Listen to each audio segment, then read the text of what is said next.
Good morning, everyone. I'm Bob Pianta, Dean of the School of Education and Human Development at UVA, and welcome to our webinar on school reopenings, technology, and the widening gap, co-sponsored by the Miller Center and the School of Education and Human Development.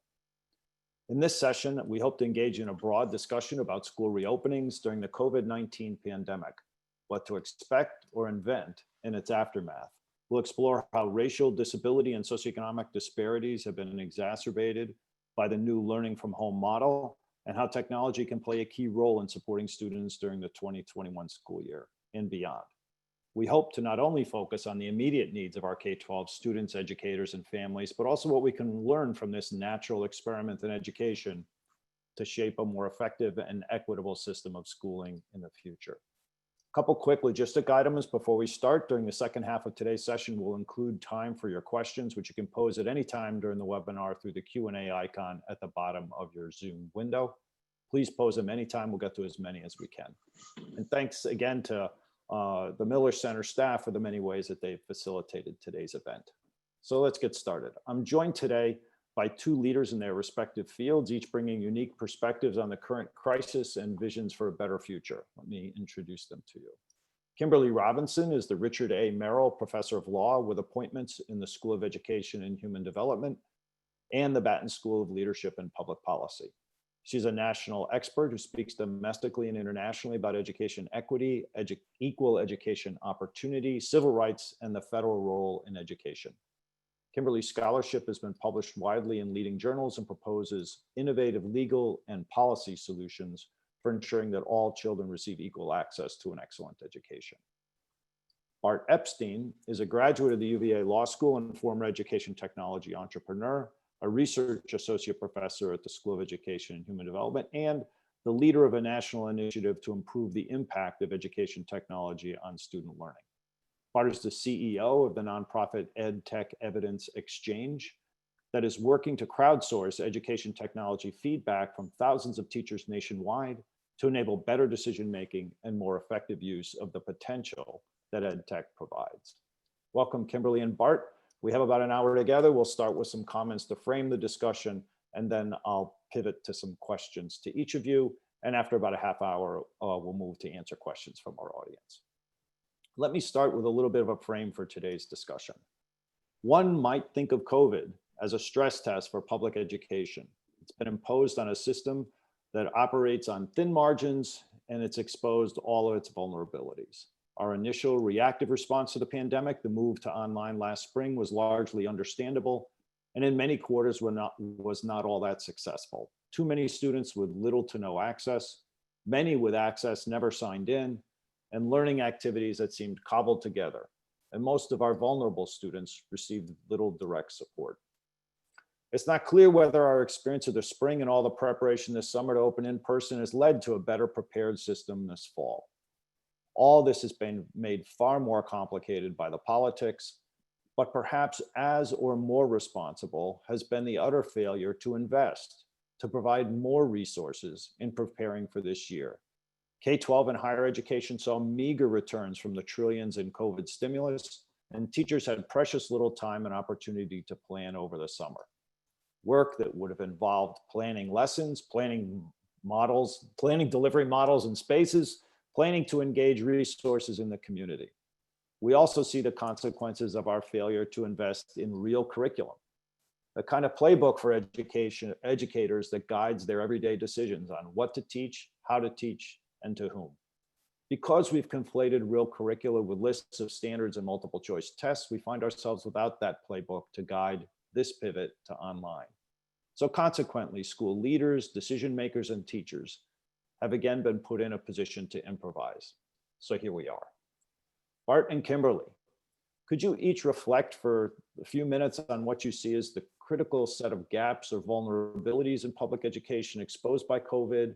What are you seeing? Kimberly, in relation to equity and our vulnerable students, Bart, in relation to technology and our educators. Let's start with Kimberly. All right, thanks, Bob. So I'm excited to be here. Thanks to the Miller Center for hosting this event. So I wanted to start off with a couple of important background points, which is that even before this pandemic hit, we had large-scale opportunity gaps in the United States. So those opportunity gaps exist along lines of race and class, and lead to and drive the achievement gap. And so there's also gaps along lines for English language learners, as well as students for disabilities. And so many people don't actually understand that we have a large opportunity gap. When you look at survey data, what you see is there's disparate reporting on whether students get equal educational opportunity or similar high quality opportunities, or their needs are met based on the race and class of the respondents. So higher income families report, yes, students' needs are being met. White families tend to report that higher than low income families and others. And so it's important to understand that we had a large opportunity gap before this. I'll give you a couple of data points. So EdBuild reported that there's a $23 billion gap between basically white districts, so those who are 75% or more white, and those that are 75% or more minority. So a $23 billion gap, even though they educate about the same number of students, that's enormous. It's really hard to even quantify what that looks like. But when you drill down to a classroom in a school, here's what that looks like. It looks like teachers that are paid substantially different salaries, different qualifications, different facilities, different opportunities, different curricula, different access to gifted, AP, and higher education. And so all of that drives our socioeconomic and racial achievement gap. And so then you add in the pandemic. So you layer on top of what we already had, which were opportunity and achievement gaps. And then you add in a health crisis, now we are exacerbating those gaps. So we are seeing a worsening of those gaps. If you look at a report that McKinsey and Company put out about sort of where we are and where are we headed, they sort of developed several scenarios for returning to school. And even in the kind of middle of the road scenario, which was optimistically returning to school in January, what you saw is that low income students are losing about a year of learning. Low income students lose about a year. African American and Hispanic students lose about 10.3 to 9.2 months of school. And on average, the average student loses 7 months. And so what we're seeing is a crisis for everyone, but our most vulnerable students are being left behind even more. And so you add to that concerns about the delivery of education to special education students. So the data is definitely showing that many special education students did not receive the services that they're entitled to under their IEP, which is their individualized education plan, as required by federal law, as well as low-income students English language learners also are entitled to language services that are intended to help them gain proficiency in English. Many of those services were disrupted. And so what you see is this, we've had an opportunity gap and large achievement gaps, and now we're widening them. And so that's a crisis that we really have to think hard about how to mitigate and reduce those gaps. And I think there are some really great opportunities to do that, but that's where we are right now. Great. Thanks, Kimberly. Bart, education technology. Good morning, everybody. Thank you for having me. Bob, you asked about the critical gaps and vulnerabilities in our systems, and they are more and deeper than many people realize. School is in many ways a great equalizer. No matter who you are, when you come to the school building, you're in the classroom with everyone else. Rich kids and poor kids sit in the same desks with the same pencils, listening to the same lectures, with the access to the same technology. And what we saw when schools suddenly closed in mid-March was this disparity laid bare in multiple ways. First, there's access. There was a report out of California that something like 770,000 students had no contact with an educator for the entire fourth quarter of the previous school year. Lack of internet access and devices means that even getting on a lousy Zoom call is impossible for many students. Some students have no ability to connect because they don't have a quiet place with air conditioning to sit. There's been heroic efforts by many school districts to distribute devices But if you're a fourth grade kid and you have a single parent who is an essential worker or you have younger siblings to care for, you simply have no ability to practically access the technology that's made available to you, which says nothing about the quality of that technology. And this is one of the issues that is really made itself known in this epidemic. Warren Buffett famously talked about the amount of risk that investors take. And he said to his investors in a 2001 shareholder letter, you only find out who's been swimming naked when the tide goes out.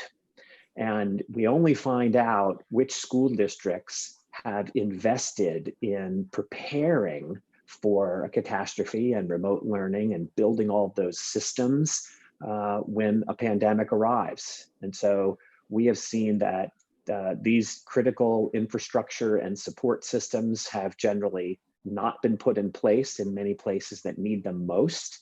And as I talk to school and district leaders, I unfortunately have to tell them that I don't have a time travel machine.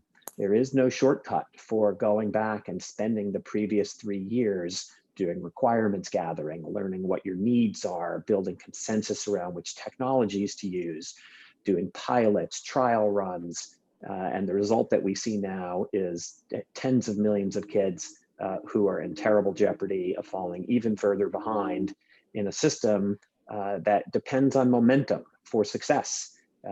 You only generally get one chance to take algebra. It's the course that is most highly correlated with success in high school and potentially going to college. So we have a tremendous number of gaps and vulnerabilities. Thanks, Bart. Thanks to you both. I think you both outline the current state of affairs in ways that should make us quite concerned. In terms, Kimberly, in terms of kind of outlining the stakes for kids and the kind of differences that we're seeing that are breaking down along income, race, or disability line. And Bart, I think your points about what we had hoped would be a solution, or might be a solution under these kind of circumstances, being something that's been, in terms of education technology, being something that's kind of not been invested in at a level that might address some of the concerns that Kimberly outlined. So if both of you, each of you were thinking about, to your point, Bart, our students are getting one shot at this school year. What would you be mobilizing around? We'll start, Kimberly. What would you be mobilizing around now in response to in response to the current circumstances, knowing what we know about them? What would be the ways that you might prioritize delivering resources to kids, particularly the more vulnerable kids? And then, Bart will ask the same question of you. Kimberly, what would you be doing now this school year? Yeah, so I would be focusing on several things. So first, focusing on the most vulnerable students receiving in-person instruction. So given the capacity issues, the need for students to be 6 feet apart, I would definitely be prioritizing getting special education students, English language learners, and then some of our most vulnerable low-income students, particularly those who have family members who are essential workers and others who just can't be left at home. I would prioritize trying to get those students back into the building. I think then you have to make sure that you are enabling teachers and students to be safe. So I know that the current mantra is everyone should have a mask on. I personally, if I was running a school district, I would require face masks and face shields for everyone. And the reason for that is that everyone has had on a mask that doesn't fit you well, right? You get all these gaps on the side, but the face shield creates a physical barrier. I know there's an expense for that. I know that's not a small suggestion, but I do think you might start to see a different response from teachers about their fears about going back if a mask and a face shield was required by everyone. Some people are going to hate that suggestion, but I'm just putting it out there. So second, so first, just making sure that you have the most vulnerable students back. Second, you've got to make sure they're back safely. So you can't be sending our most vulnerable students back and then they're getting sick and sending a lot of people home. And then addition, I do think there's some room for innovation with outdoor education. And I'm hoping that this is one of the things that comes out of this pandemic, is that we know that transmission rates are lower when people are outside. And so can we start to invest in some outdoor spaces that can be used for learning, that can give people a break from being inside? The other thing I think we have to do is invest in the infrastructure. So too many schools have, low quality air conditioning systems and heating systems. And you try to add a filter onto that to filter out the virus, and it's just not workable. So I think we need to be now investing in infrastructure. And like Bart said, you do see that you need great infrastructure to bring kids back. And so you're gonna, even while we're at home learning, we need to be investing those things to start getting kids back. And then finally, I would say early warning systems for everyone. Whether you're in person or online, you need an early warning system for one, to assess where students are and how much they lost in the spring. But two, you have a student online for 2 months. If you're not checking in with them to see what's actually being learned, you're gonna miss, some kids you're gonna get to December and be like, okay, we didn't learn very much with that. Well, but if you were checking in all along, you would identify where those gaps are happening. So I know that was a lot of ideas and suggestions at the same time, but I've been giving this a lot of thought, so. Yeah, thanks, Kimberly. That's a real, a very coherent set of priorities and action plan. And, I can appreciate particularly, the targeting of our most vulnerable kids, and this point about assessment and really knowing where kids are. Are they actually, getting anything out of the kind of instruction that's being provided to them? I do want to remind our listeners that the Q&A is open. So, please populate that with questions as Kimberly and Bart share their perceptions. Bart, what would you be doing now from the EdTech perspective? Yeah, first, I want to agree completely with Kimberly about those needs to prioritize the most vulnerable. Parents who have the ability to keep their kids at home are, I believe, doing a public service by allowing the limited spaces in school to be used by students who are food insecure, at risk of domestic violence. Their parents are essential workers. They have other reasons that they have IEPs. Being in school, in the school building, is they have a greater need. In terms of technology, there are a few things that I recommend. The first is, now is the time for formative assessment. The students, many of us in the education reform world have long bemoaned the endless sit and drill, Carnegie seat time requirements, and wanted to see students moving along on more personalized tracks. And we need that now desperately. We need to understand who has fallen behind and what remediation they need. I'm a former algebra teacher, and coincidentally, I have 2 students who are my children who were interrupted in pre-algebra last year.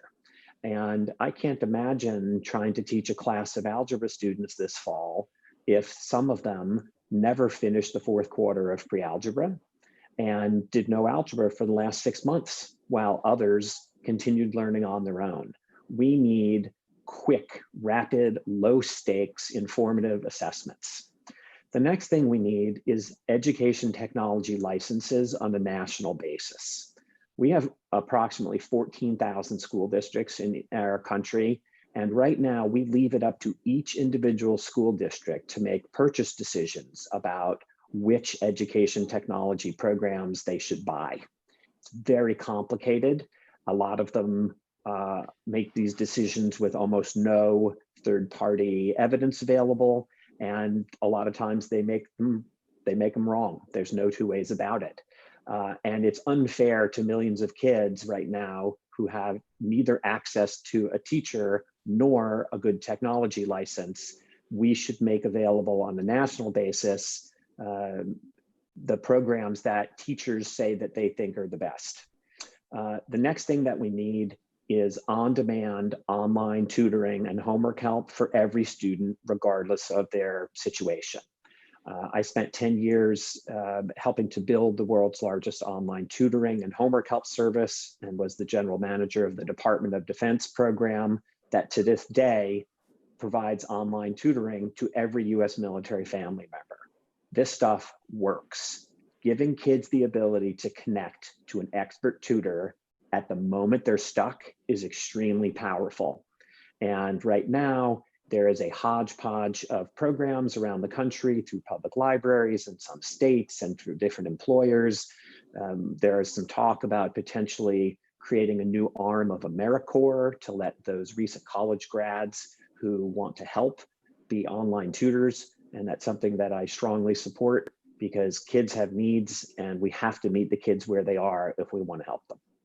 Great, thanks, Bart. Yeah, I think both of you point out this importance of kind of both gathering information about kids learning, and then beginning to figure out ways in which the kind of resources that are needed for them instructionally can be delivered in a kind of an individualized format. You know, we really, you know, are faced with such great variation among kids, as in part we know it exists already, and that certainly is one thing that the pandemic has exacerbated. And figuring out some way, potentially for technology or for the kind of priorities, you know, Kimberly, that you raised in terms of getting kids into the building, can kind of narrow that variation so that teachers or other resources can be delivered to them. Seems real important. We all know that that education is largely a state and local, the province of state and local government. Bart, you raised this and calling out the 14,000 school districts that are making decisions every single day. We've seen that over and over again over the course of the last several months.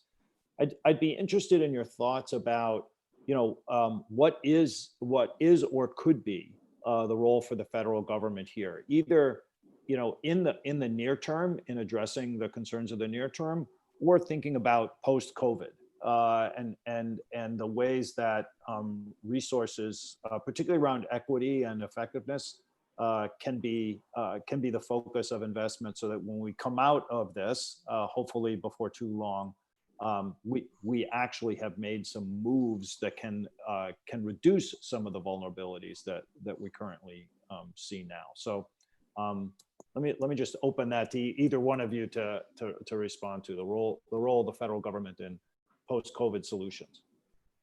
Yeah, so I think there's a wealth of opportunity for the federal government to support states in this. And what you really see in comments from educators, districts, and state leaders and governors is they are crying out for help, right? They're saying, we can't get through this without federal help, right? And so which is so interesting, because we're in the era of the Every Student Succeeds Act, where you saw testimony after testimony of educators saying, get the feds out of our classroom, right? Get them out. No child left behind, got them in too deep, get them out, right? And now it's like, oh, wait, we can't do without you. So that's always been true. We're all in this together, and we need the federal and state governments and local governments to collaborate in education. I've written quite a lot about this, about education federalism. We really have a very broken understanding of education federalism in the United States, which says, let's keep the federal government on the purview.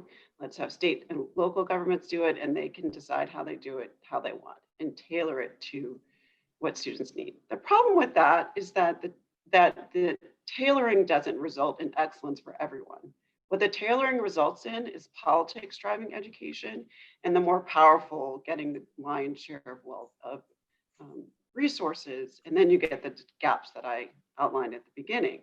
And so what we need now is a federal investment that would drive a more equitable approach to an excellent education. And so that would include things like, we are long overdue in conditioning federal funding on reducing funding gaps. We have stark and undeniable data that states are giving less funding oftentimes to low-income communities. And yet we still add federal money on top of that. So we're going to add federal insult to injury. I think we're long overdue to condition federal funds on closing funding gaps. I also think there's a big role for investing additional and new resources into special education. The federal government has never lived up to its obligation that when the special education laws were passed, it said we're going to support it with about 40% of the funding. It's never happened. Now is the time. If the federal government was ever going to make good on that promise, surely we need it now, right? And so I do think that there's a role for the federal government to close inequities and invest more, particularly in vulnerable populations. So that would be where I would drive federal investment. Thanks, Kimberly. Art, your thoughts for the federal role here, besides the point you made earlier about licenses, which I think was a couple of things. The first is our education system is so dysfunctionally inefficient, it's mind-boggling. Think of a rental car company that has hundreds or thousands of locations. They don't ask each location to decide which cars they want and to go out and research them and to buy them. There are decisions that are made centrally that are not interfering with local control. They are facilitating local control. And as a board member at ASCD, I spend a lot of time with school superintendents who are flabbergasted that it has somehow fallen to each of them to research where to buy masks, how to buy face shields and dividers, and how to learn about HEPA filters and whether they can add filters to their existing furnace systems like Kimberly suggested. That is pointless. That is literally the role of a central government, to take on and make more efficient decisions. It can still leave decisions to local school districts who can decide what they want, but there is no reason that the federal government should not be coordinating much of this response. The next thing that the federal government should do, especially when it comes to technology, is at least triple the amount that we invest into research, into what works, where, and under what conditions. Once again, with approximately 14,000 school districts, we are asking each school to make a decision about what to buy. Should I buy this math program? I don't know. How good is it? I'm not, as a school district, going to spend $2 million doing an efficacy study of a product that costs $100,000. But if 5,000 school districts make that same decision, we have a collective action problem. Nobody does the research, and we collectively spend tens of millions of dollars on that product. The federal What Works clearinghouse is a very good start, but it lacks information about context. And this is the heart of our work, trying to collect data from hundreds of thousands of teachers about what they're using, what works well, and what are the contextual factors so we can learn from each other. And the federal government is really the only entity who can fund this type of research. So really in both cases, it's once again a role for federal investment that in a sense levels the playing field or attempts to level the playing field and invest in resources that really enable solutions at scale and takes some of the pressure off of state and local officials and the time and energy that it takes those officials to devote to it to make lots of decisions and be able to be forced into such local circumstances under those conditions. One of the questions that I've gotten a lot over the course of the last several weeks, and it's one of the questions that's in the chat, pertains to as we think of what innovations might be emerging in our COVID related system currently that might have some tail as it moves into post-COVID, is the way in which for want of a better word, private or homeschooling or community schooling, the ways in which these pods are emerging among families, and in some sense, an even more localized version of schooling. I don't know what either one of you have seen about this. It certainly does seem to be growing, and it could be something that has that does remain with us for some time afterward. What would be your thoughts about that, both in relation to, again, an equity lens, an opportunity lens, and potentially a technology lens? Kimberly, any thoughts about that? Yeah, so I mean, definitely in terms of bringing kids back to school, what we're seeing in other countries is that they are creating pods to bring kids back. In other words, you don't bring back the entire, second grade. What you bring back are pods of second graders, groups that only interact with one another, such that you limit the possibility for transmission. So I think that the only way to bring kids back is in these small pods. In terms of what you're speaking of, though, outside of the school building, I do think, one, we're in a crisis. And so what you see is families innovating and coming up with pods to help educate their kids, have their kids have a bit of socialization, so you don't see the depression and other things that can happen with isolation. And I do think we have to recognize that they're trying to fill a gap that our schools have left. The challenge with these pods, of course, is that middle class and upper class families have the resources to hire the UVA PhD student to help with the pod, and other parents may not have the chance. Low income and minority families may not have the access to resources and social capital that wealthier families do. And so what you're going to see is that the pods just add to the opportunity gap that already exists. And I say that to not say that we should try to prevent anyone from having it first. I don't think you could. But second, we are seeing learning losses across many different constituencies, including middle and upper income families. And so people are really scrambling to try to close these gaps. But I do think we should think about how could we, encourage our communities to come together to engage those who are more vulnerable. Yeah, great point. Bart, any thoughts on this pod or homeschooling issue? Yeah, I think that we should recognize that as long as parents have children, they will continue to want the best for their children. And all of us have different resources and capacities. And the role of our school system is to generally make available the same high quality materials to all students.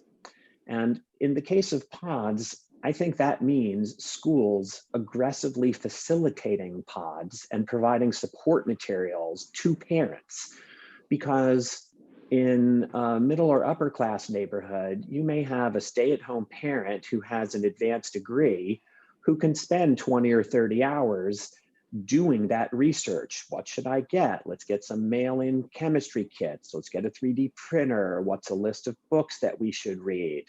Whereas in lower income communities, they don't have the time to deal with that. And as a result, those students are often being left behind. So once again, this comes down to a collective action problem, and schools are overwhelmed. As Kimberly said, this is a crisis. I can't think of any time in our life that we have been in a sustained crisis for so long. 9/11 happened in the course of several hours and it was over. And we can't see the virus walking down the street, but it is circulating in our communities now for more than 6 months. It's very hard to innovate during a crisis. And we need to recognize that millions of individual parents don't want or have the ability to develop their own pandemic pod plans. And so somebody should be working to crowdsource and organize and evaluate and make available the best of materials so that someone who has virtually no time but wants to supplement their kids' education can say, let me download from my school or from my state this vetted list from teachers of 30 activities. I think that would be a very, very helpful thing to do. Seems like, you know, in many ways, both of you have pointed out this need for a real community level response here, you know, in the sense of, you know, a lot has been placed upon the schools to make decisions and to come up with programming. We in the same point of view, or the same point, the parents are actually activating, you know, their own sets of resources and networks to be able to respond. And then there's a community layer that in which these responses are embedded that can play an enormous role in mobilizing and networking resources for folks that are not able to actually generate or access them on their own. And we've had a couple of examples of questions in the chat that have, you know, where people have been forthcoming and sharing how in their own communities they've been engaged in these kind of activities and found them particularly useful. One question came in around in the Q&A that focuses on smaller kids, on preschoolers and in childcare, and I think, you know, that's a little bit of a world I spend a little bit of time in as a researcher, and you know, it's been interesting to see the kind of ways in which childcare and preschool have been both, which is usually the case, included in the education conversations and excluded from the education conversations. And I think, you know, certainly technology is not as much a solution for younger kids. In fact, you know, I think most everyone recognizes that it's really the adults in the classrooms and childcare settings that are really the critical point there. And as we have done our surveys of educators and programs across the country, you know, just in response to this preschool question, what we've seen is a real example of this kind of community mobilization around making less formal childcare available to, you know, available to parents, networking in neighborhoods and across programs to make spaces for kids smaller, and at the same time take advantage of what spaces may exist in other community settings. And, you know, a point that you raised earlier, Bart, which is to, you know, how does a community then mobilize the adults who have to be in these settings, because we can't have 20, you know, 4-year-olds in one classroom if we're going to try to serve them. I think one of the things, the other piece that at least we've seen on early childhood, and that I think is also reflected in K-12 is the fact that, you know, these moves are just, as everyone knows, critical to the economic development in communities and the economic recovery that's gonna be possible. I did want to come back to a point that's been raised in the chat. Actually, let me stop there. Any thoughts about the early childhood side, preschool or childcare that you guys want to chime in on? Otherwise, we can move to a different question. Art or Kimberly? Yes, my wife's a pediatrician, and my heart goes out to anyone who has a child under the age of 7 right now, including people who have multiple children.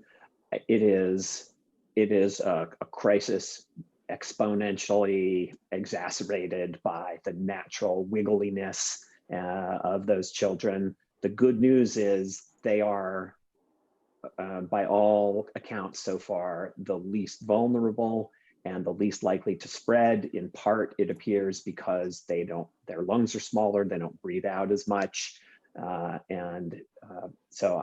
Also, when my kids were in preschool, they went to a preschool that took them outside every day of the year for an hour, no matter what. Pouring rain, put your raincoat on, out you go. Freezing, out you go. Kids are resilient. Outdoor education for little kids, I think, is brilliant, and I fully support it and would like to see more of it. And I would be I would be quite comfortable sending preschoolers to preschool.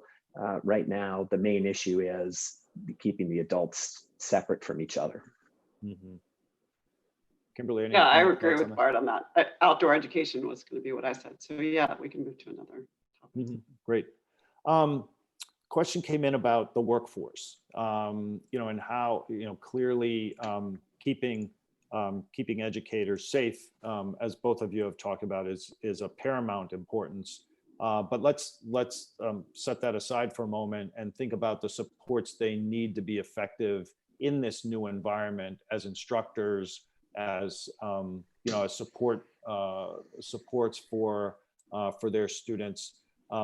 What kind of solutions or needs are you seeing with respect to the kind of resources that are most helpful, or that our educators are asking for right now? Any thoughts on that?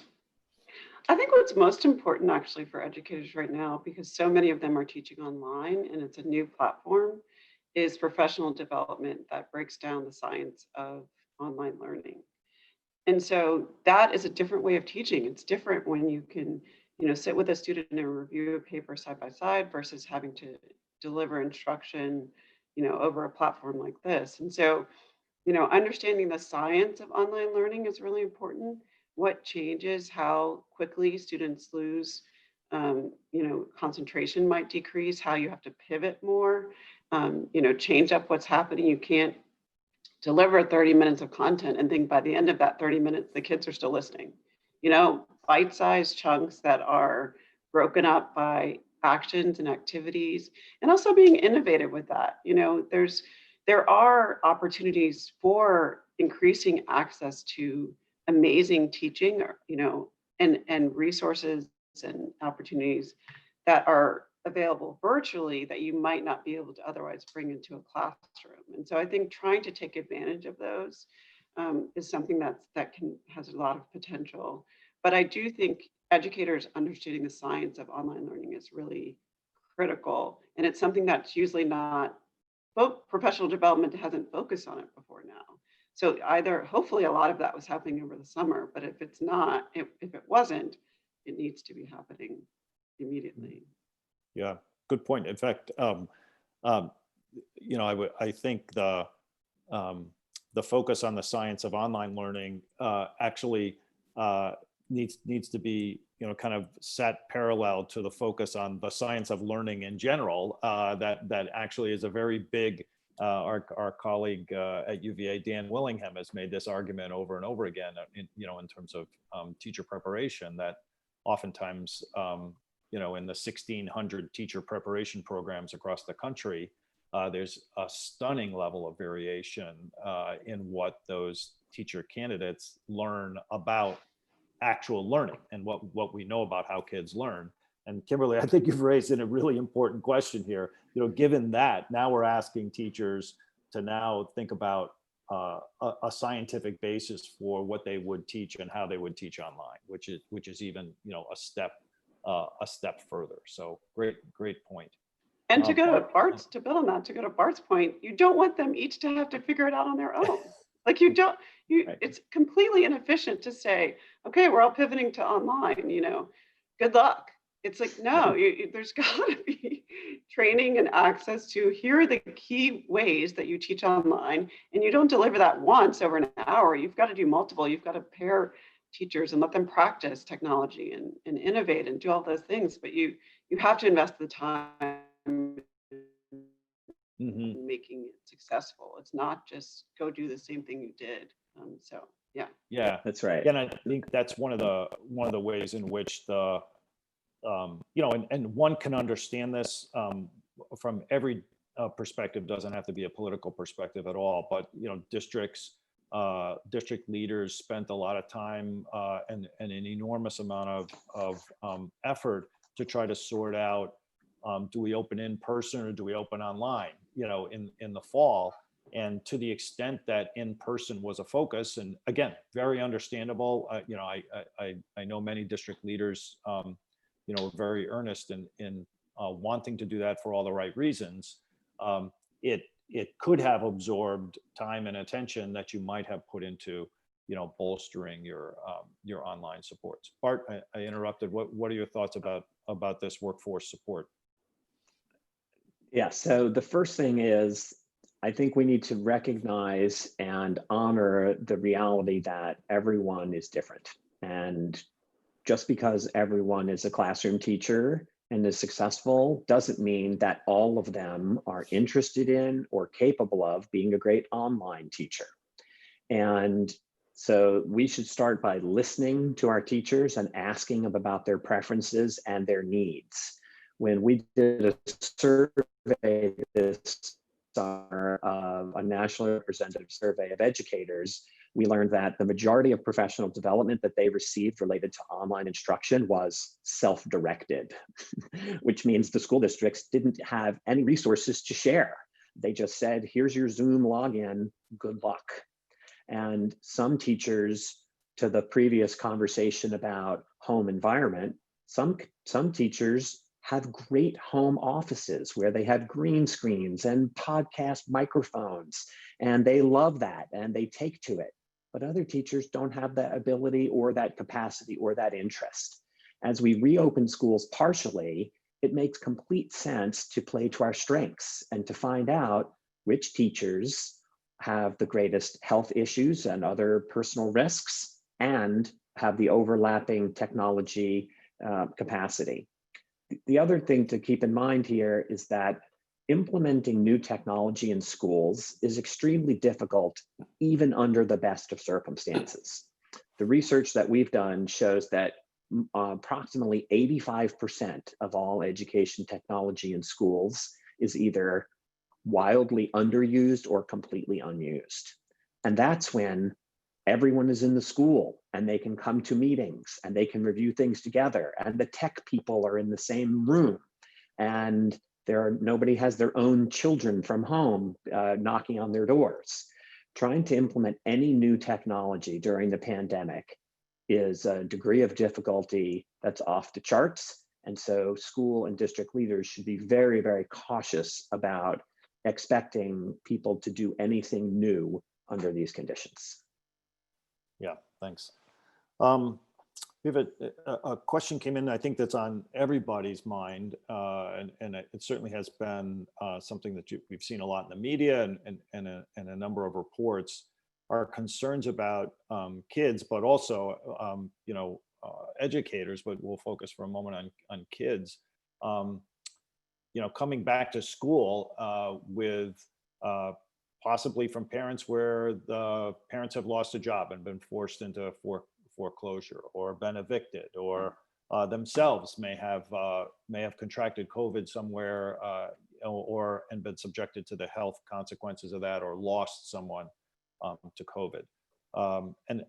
And kids themselves have had experiences of their lives disrupted in ways that when they return, we'll see essentially a generation, cohorts of kids that have been exposed to trauma unlike we may have seen for a very long time. What would be your thoughts, top of mind, about how to best support both, again, the educators or the structures around those educators and the kids to address some of these issues, and again, speaking from the perspective of either equity or technology or around that issue would be great. Kimberly, any thoughts? Yeah, so we definitely need to increase our staffing of both school counselors and social workers. So, and that is true even though we're online. In fact, it may be even more true because we're online and can't lay eyes on students and can't see when students might be struggling in a way that you can see when you see them face to face or in the hallways. And so, unfortunately, we've underinvested in school counselors. The ratios that we have for schools are not meeting students' needs before the pandemic. So now we've worsened it. And that, unfortunately, also traps the opportunity gap. So low income and minority students get less access to school counselors and social workers. So we need to increase the hiring of those. That would be another place that the federal government could step in and say, this is taking a toll on the mental health and physical health of our nation. Let us invest in ensuring that people have the capacity to engage in learning, students have the capacity to engage in learning, teachers have the, the mental health capacity to teach. And so definitely we need to invest in those things to ensure that we are addressing the trauma that's occurring, as well as, there's a lot of, I'm someone who just loves diving into research. There's quite a bit of research now available about how to help educators support children who have experienced trauma. It's a whole entire body of research now, and it should be delivered to educators in ways that they can digest it. Not that we need every teacher to be a trauma informed, to know how to deal with trauma, but they need to be able to identify it and bring in the resources, and the district has to have the resources that they can bring in. And so I think that is definitely something that we need to be dealing with, because we now have a widespread trauma that's experienced by a much larger swath of the population. We're all in this together. And so students are dealing with the emotional and mental health toll that it's taking on them. Yep. Thank you. Yeah, Bob, I cannot overemphasize how huge of an issue this is. Even kids who are in good place at home and have good technology, and they have two parents, and they don't have anyone who's died from COVID, are experiencing levels of trauma like we haven't seen in generations. They are isolated. They are told that if they see their friends, they could kill their family. They are having interruptions of their childhood and their ability to socialize. This is in some ways similar to if there were a school shooting in every school in the country. And if it has happened several times a month for 6 months, the amount of trauma that these kids are going through is off the charts. And that means we need a response that is off the charts as well. And that may mean not only bringing in more clinicians to schools, but thinking about changes to the curriculum and to how schools engage with students to give them opportunities to express themselves through more creativity, and perhaps an increased opportunities for outside play and physical education and more emphasis of arts. Meantime, there are numerous programs that provide excellent online access to therapists. A friend and former colleague runs a company called Presence Learning, who provides certified therapists to schools. But the problem is this stuff costs a lot of money. And I have seen some comments in social media about how if schools aren't opened, people want their taxes back. And it's exactly backwards. When schools aren't open, kids are falling behind, they're experiencing trauma, and they need that support. And as for the adult support, I don't have any particular technology answers or expertise there. Thanks you both. I think that on the adult support, school leaders really need to be checking in with their teachers and staff. I mean, this is traumatic for them as well. They are losing family members. They are experiencing the same trauma our students are. Yes. And, many times the kind of mental health and emotional well-being of teachers is kind of taken for granted, because the people that are drawn to teaching tend to be, engaged and positive and sort of a can-do kind of workforce, but they are experiencing the same trauma. So I think we need school leaders, district leaders, and governors who are making sure that our teachers and staff are being cared for. And that is so important. Well, I think this point, particularly around the emotional and social needs and mental health needs of kids and staff, it just comes back over and over again. I think both of you point out very, very clearly the need that this has to become a priority when we're asking, if we're going to ask teachers to instruct and kids to pay attention, post-COVID. when they're coming in with the kind of emotional and social needs and stresses that we know that they're going to have. We're just setting up teachers and kids to fail if indeed we're going to be overemphasizing relative to what they need emotionally and socially. If we're going to be overemphasizing, a very heavy academic emphasis, which would be understandable given the fact that we're worried about all the kids being behind. So there's going to be some real challenges, I think, to figuring out how to parse those priorities. We've got 5 minutes left, Bart and Kimberly. Any parting comments about the gaps and potential solutions? Just give you the floor very quickly here for some final comments. Yeah, I mean, I think about to your last point about, we're trying to not allow these learning gaps to get wider while we deal with a trauma. It's like, talk about Herculean effort, right? So I think we're going to have to really think creatively and think about, do we need to expand, the school year? Do we need to expand? Is there now a 13th grade? I mean, we've got to think about year-round school more. We've got to think about how to address the gaps that we're creating, and we've got to be open to innovate. And that's not just, how much time kids are experiencing it, but, the pacing has to recognize that they are in a traumatic situation. And so, yes, we don't want to exacerbate the learning gaps, but you also have to recognize that they are dealing with trauma. And so we may simply need more time, So I think we have to really look at that as a nation and not make that the exception, make it more of a common model. And I do also hope that I'm always trying to find the silver lining in difficult things. And so I think one of those things is, how can we innovate even in the midst of this? So my hope is that people look for, what can we do? This is something the school leader for my girls said to us as we talked about our daughter going online. What can she do because she's online? Can she take some kind of, our daughter's into gaming. Can she do a coding and gaming class where she learns about coding, but she learns about it in her favorite game, that kind of thing. What can we do that is innovative to kind of find a silver lining? I heard a great story on NPR about this cooking class that lots of kids were cooking dinner now with this instructor, I think out of Texas, who was, having kids help with cooking dinner, and she has them in their own kitchen, things like that, where that wasn't happening before. So, great. Yeah. Great point. Thanks, Kimberly. Bart, got about a minute? Yeah, a couple of wrap-up thoughts.